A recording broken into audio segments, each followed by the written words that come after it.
My name is Alison Kangas, and I'm going to share with you my testimony. That word testimony means to bear witness to something, to tell of an event or a moment in time as I experienced it. I'm going to share with you how foster care and adoption have intersected my life, grown my faith, and helped to renew a steadfast spirit within me. My story of coming to faith is not one of a Saul to Paul conversion. It's not a flashy story of a life of partying with a lightning bolt moment where I convert to faith in Jesus. While I am absolutely a sinner saved by God's grace, my seed of faith was planted when I was a young girl. You see, I was fortunate enough to be raised by a mom and dad who loved Jesus and pointed me to him, a cradle Christian, if you will. There are not many Sundays in my life where I haven't attended church, oftentimes morning and evening. What blessings have flown from that gift of knowing and following Jesus from a young age. I was raised attending a church in St. Helens called Columbia River Foursquare. When I was a girl, it was in the neighboring city over and called Columbia City Foursquare. There was many families in this church who fostered and adopted. It was not uncommon for a family to double or even triple in size from one week to the next because they added foster children to their home. Adoption parties seemed as commonplace as birthday parties. Even the pastor and his wife grew their family only through adoption. It was often talked about from stage. Perhaps you're familiar with the verse in James 1:27 that says, "Pure and genuine religion in the sight of God the Father means caring for orphans." This is the ethos of the church that I was raised in, and from a young age felt the call of God to foster and one day adopt. I met my wonderful husband at church in 2011. On our second date, while we were out kayaking, we discussed our hopes and dreams for what a family might look like one day. We both agreed that we wanted kids, and more than one. I let Andy know that I had plans to foster and hopefully adopt, and that if he wanted to make it work out with me in the long run, he would have to be on board with that. Thankfully, he was raised in a family that fostered and adopted when he was a teenager, so he had a front row seat to the process. He thought it was a good idea. He was on board. We were married, and a few years later, I gave birth to our daughter Joella in 2014 at home. Her birth was long and difficult and required a slow recovery for me. An eventful story for another day. A couple of years went by, and we discussed that while we thought our plan was to have all of our biological children and then foster and adopt, maybe we could give up our plan and change the order and grow our family through fostering and adoption. At the end of 2016, we completed our foster parent training, and in 2017, our first foster babe arrived. We live in a town and a county that is a bedroom community to Portland, Oregon. So oftentimes the calls to take in foster children did not come from our own community, but came from Multnomah County. And that was the case with this first foster babe. On May 5th, 2017, we arrived to the DHS Alberta office to pick up a baby boy who we will call Luke. He was 15 months old. He had olive skin, blonde hair, green eyes, and a sweet cleft palate smile. Luke came to us from living in and out of homeless shelters and in cars with his mom. She was abusing any substance that she could get her hands on, and she suffered from severe psychosis. His biological father was unknown at this time. Luke had been severely neglected. He had a thick fungus growing on his scalp. Think cradle cap gone wrong. He had a horrible diaper rash, as he'd only get his diaper changed once a day. He had an inability to sleep through the night. He would wake often and scream and cry. I would sit in his room and rock him and sing to him and pray that God would give him the skill to sleep. He had to learn to eat solid food because he had only been bottle fed for the first 15 months of life. My friends, foster care is not rosy. It is so much more than an Instagram post. It is hard, hands-on mothering and advocating for a child that is not your own. It is tiring work, but it is good work. In Romans 12, Paul writes to the Christians, telling them, "So here's what I want you to do, God helping you. Take your everyday, ordinary life. You're sleeping, you're eating, you're going to work, walking around life, and place it before God as an offering. Embracing what God has done for you is the best thing you can do for Him." Foster care was a way for me to take my ordinary life as a mom and offer it to God. Over the course of our first several months with Luke, he had very few visits with his biological mom, just 2 if I remember correctly, with the last one ending with her trying to kidnap him and the SWAT team being called in. Because we lived out of county, we rarely heard from DHS, and we settled into our life as a family of 4.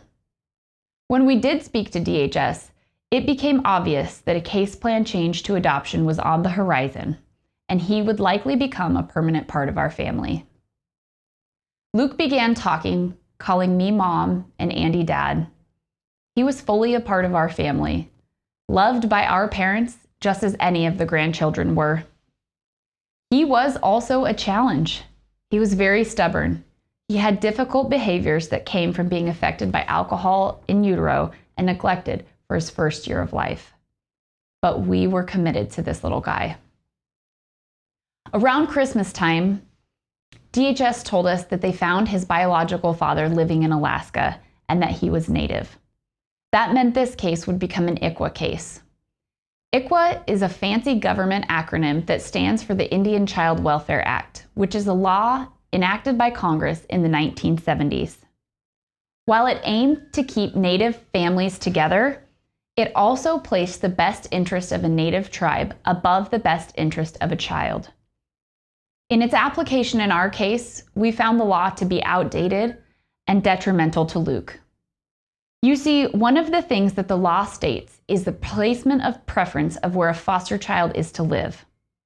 The law would want anyone to be his foster family above us, regardless of the fact that he had spent more than half his life living with us. The law preferred him to be placed with Native family, and if that wasn't possible, any family. If that wasn't possible, any Native American, regardless of tribal affiliation, before we would be chosen to continue fostering him. His biological dad was not really suitable to parent, and a case plan change to home was not being discussed. His father was involved with a life of crime and substance abuse. He did show more interest in parenting than Luke's mom, who would live homeless and off the grid and often lose contact with DHS for long periods of time.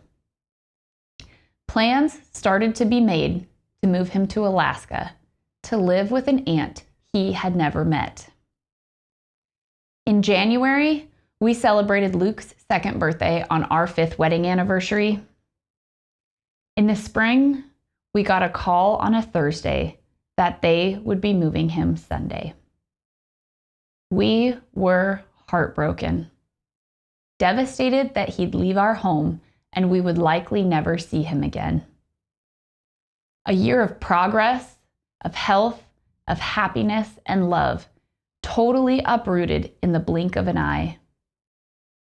On a miserable Sunday afternoon, we handed over our sweet boy at the same DHS parking lot that we had picked him up a year prior. He was screaming and crying. His last words to us, while looking right at Andy, was, "Dad, take me home." I will never forget that drive home, tears pouring out of my eyes, looking in the back seat and seeing sweet 4-year-old Joella crying as we crossed over the St. John's Bridge. I can never cross that bridge and not think of this day.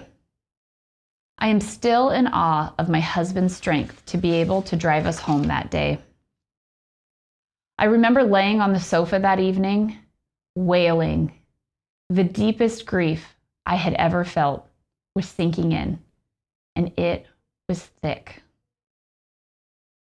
During this time, I never doubted if God was real, but I often found myself wondering why following my calling was so painful. I was reminded that following Jesus does not make life easy, but it does make life better, and it makes me better at life. We had friends and family show up for us in our season of grief.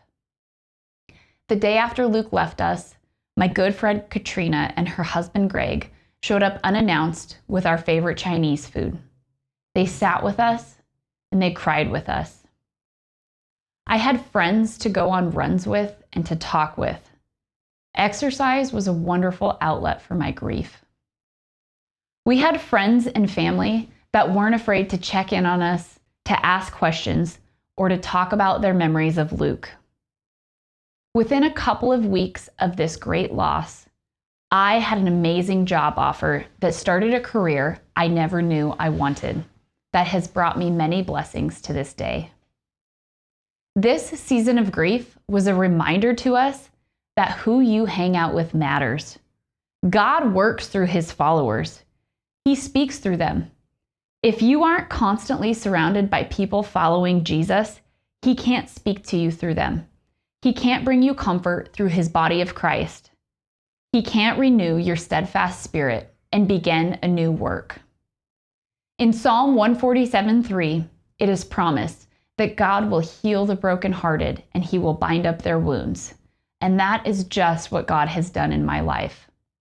Do I have the scar from this pain? Absolutely. But I am not actively bleeding from the wound. The next year went by and I threw myself into my new career in real estate management. We had some fantastic travels as a family of 3, seeing sights we'd never seen and making memories we'll treasure forever. We settled into this new normal, but I still couldn't shake the call of adoption. We were still a certified foster family, but we had told DHS not to call us. Our plan was to let our license lapse and be done with the system. As this year tracked on, Andy and I had a conversation about how things had went so wrong with Luke's case and how it could look different if we put some parameters around the type of case that we would say yes to. We agreed together, but never shared with anyone, that if DHS called and the case met the following parameters, we would say yes. A newborn baby, straight from the hospital, with no prior placements, and from our county. 4 months passed by after we had this conversation, and we were just 7 days from our foster parent license lapsing when I got a call from DHS, my first in more than a year. The placement desk worker told me that there was going to be a baby born that day, a Friday, and they knew it was likely the baby would need to be discharged from the hospital over the weekend, and they needed a foster home for the hospital to call if that were the case. Without even talking to my husband, I said yes. You see, we had many calls during our time as a foster family that we had said yes to, but for one reason or another, the placement wouldn't actually materialize. I always said that the call to foster wasn't real until the kid was on your doorstep. Part of me thought that would for sure be the case here. A family member would be found, DHS or the court would decide that the mother was fit enough to parent on an in-home plan. I thought something would keep this from actually happening. Of course, I did go talk to Andy. And while we were both deeply hesitant for signing up for what we thought would be more grief, we fully understood how badly this could hurt. Together, we said yes. I am not a mystic, but I do believe that nothing is by coincidence when God is within you. We had 4 things happen over the course of our weekend of waiting that made it incredibly evident that God's hand of guidance was at play. First, I was set to host my sister's baby shower that weekend. While this baby shower had been planned for several weeks, it was a joy celebrating her, knowing that I might be getting a baby myself. The second thing happened while I was parallel parking. I heard a horrible crunching noise, so I stopped the car and got out to see the damage I had done. It turns out I had drove over a brand new baby bottle. I'm not sure why, but I decided to pick it up and put it in my car. Later that same day, Andy and I were driving in my car and he asked why I had a baby bottle, so I shared the story with him. He replied with a story of his own, how he had been driving down Highway 30 in Northwest Portland and saw a high chair in the middle of the road. There was no traffic, so he pulled off and picked it up and put it in the back of his truck. Finally, I was on my typical weekend long run with my good friend when she piped up about a dream she had had the night before of how we had gotten a foster baby and she was doing respite care for us. Respite care is just overnight babysitting of a child in foster care to give the parents a break. The craziest part of this story is that I hadn't even told her about the call from the day before. God's hand was evident, pushing us along in our calling, renewing our steadfast spirit. Monday came and went with no call to pick up a baby. I was working away on Tuesday when my phone rang and DHS asked if I could be at the hospital in 1 hour. I had no car seat, so I called up my good friend Rachel, because of course she would have a car seat. Off to the hospital I went to meet sweet 5-pound little baby boy River. As with any newborn, the early days were tough, but his were also complicated by withdrawal from drugs that included many visits to the hospital and doctor specialist appointments. Foster care was still just as difficult this time around, but we knew that we served a good God. Yet again, we found ourselves surrounded by good Christian community. My sister gave birth to her baby boy David on what would have been River's due date. What a joy it was to have newborn babies together. The Cook family came alongside us in loving sweet baby River. We call them his second family. Several friends and family and church members took him for a night or two to give us respite in those early days. This case also teetered on its moments of utter heartbreak. DHS considered moving him at one point to another foster home. We wrote letters to the judge, we prayed, and our community prayed. We advocated for him the best that we knew how. Just before River's second birthday, we completed his adoption, and his name was changed to Moses, which means pulled from the river. The road to get to adoption was not easy. It required us relying on God's good promises and the people around us. I could end the story there, but that would perhaps paint too pretty of a picture. Just like fostering, adoption is messy, a lifelong commitment to messy. You are raising someone else's child with challenges all their own. Moses is now 6 years old. While he can be so sweet and soft-spoken, he presents his challenges. Loving him is a daily surrender and a choice, much like Christ choosing to love us even in our life of sin. We are learning to navigate his aggressive behaviors towards others, the special education system, developmental delays, and a whole host of physical deformations that require surgeries that come from being drug and alcohol exposed. But I am here to share with you that by the grace of God, the help of fellow believers, and our deep faith in a perfect world yet to come, we are doing it. Day by day, surrendering our ordinary lives to let God's extraordinary plan play out. I will leave you with one final thought. It's a quote from a Jewish rabbi that says, "Do not be afraid of work that has no end."